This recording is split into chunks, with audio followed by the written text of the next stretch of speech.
ANC's Deputy Secretary General Jessie Duarte has received a memorandum of demands from protesting staff members. Workers staged pickets in various provinces earlier today over salaries. Duarte has promised workers that their issues will be resolved.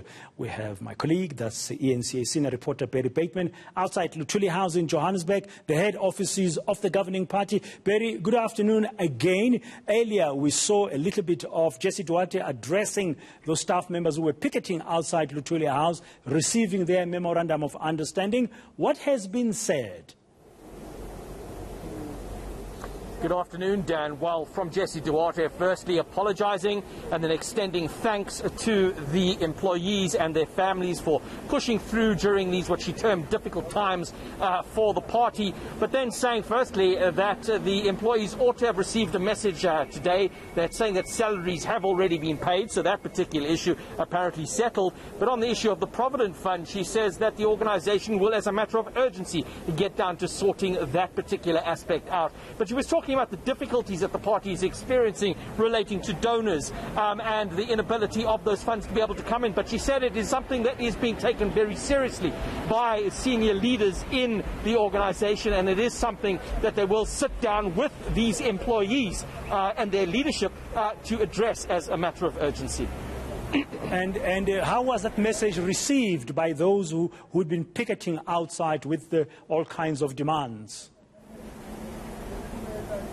Well, it seemed to be received quite well. There was no jeering. I mean, we have had some times outside this very organisation when leaders have said things that they've been jeered, so there was nothing like that. But the organisation is adamant that they will continue, the employees are rather adamant that they will continue to make their demands heard, and they will continue to put pressure on the organisation. They say that as revolutionaries, they are, duty-bound to fight for what is right, and there's no difference when it comes to the African National Congress. So the employees saying they will continue for as long as the demands are not met and these issues related to finances have not been addressed. They will continue to put pressure on the organisation to demand that A, the salaries be paid, and B, that issue related to the Provident Fund is settled as a matter of urgency. Yeah, Barry, you were in Johannesburg. We also saw the protests in Durban earlier. We crossed live there when the chairperson of the ANC in that province, who was also the premier, was receiving a similar type of memorandum. Nobesuthu Hejana, our colleague, is also, I understand, tracking the same story.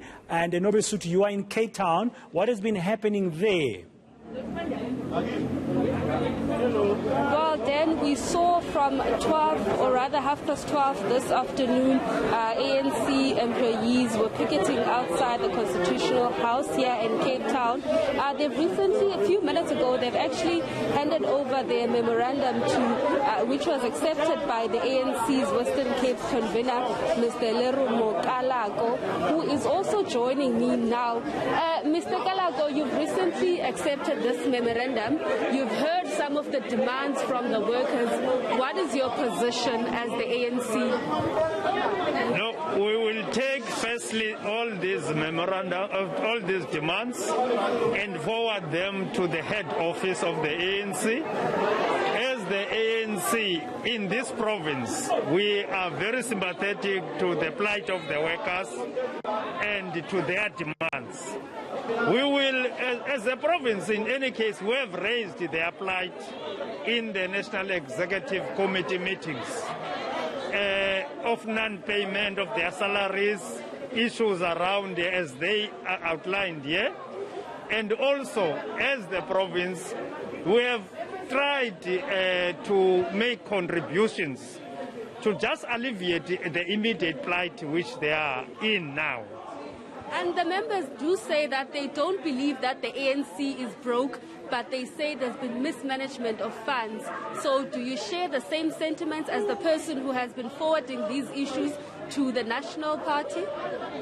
No, look, I don't know about that, but as workers, we must remember these are ANC office, staff, ANC workers. They know what is happening in the ANC. So their allegation that they are not paid because of mismanagement might be true or might not be the truth, but themselves, they have been raising with us that the ANC must have a clear, sustained a method of making sure that ANC have funds to be able to pay its workers, because the life of the ANC is nothing without these workers. And I also understand many of these workers are the people who are responsible for administration, and they'll be also preparing for the local government elections. Do you think that this will have an impact on that? Well, look, if we don't address this, this will have an impact. Because without this staff, they do run our programs. They are part of the machinery which makes things to go and ANC to be alive. So without them, sorry, it's going to affect some of our operations, including elections. But as if they can down tools here. As the provincial executive members who are not here, they run the office and our affairs throughout the province administratively. If they down the tools, the office is closed. There's no work that ANC can do. And lastly, Mr. Lakalo, why is it that these people had to come and picket here demanding their salaries? What is happening with the ANC? No, look, they have to come here because they have not been paid for months, because the ANC says they have no money. Look, there is now this new party funding law, which is, of course, I don't think we must make that an excuse to our workers, because that's a recent thing. And I don't think either that we must make an excuse about COVID.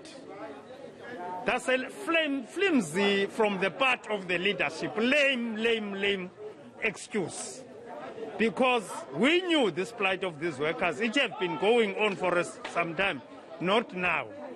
So as ANC, we have no justifications, we have no excuse that they are not paid, that their medical aid is not paid, that their UIF money is not paid once it's deducted. That's a lame, flimsy excuse. So what's the excuse then as to why their salaries are not being paid? What's the excuse then why their salaries are not being paid? It is said, we have seen the leadership saying, now look, because of COVID, we have not been able to raise money. Our funders were in problems. Or no, we can't be raising funds now because of the new law of party funding. No, that's an excuse. All right, thank you very much. Well, that was the ANC's provincial convener, Mr. Lerumo Kalago, who's saying that this should not impact the preparations for the local government elections, as the party is set to look into the demands by the workers.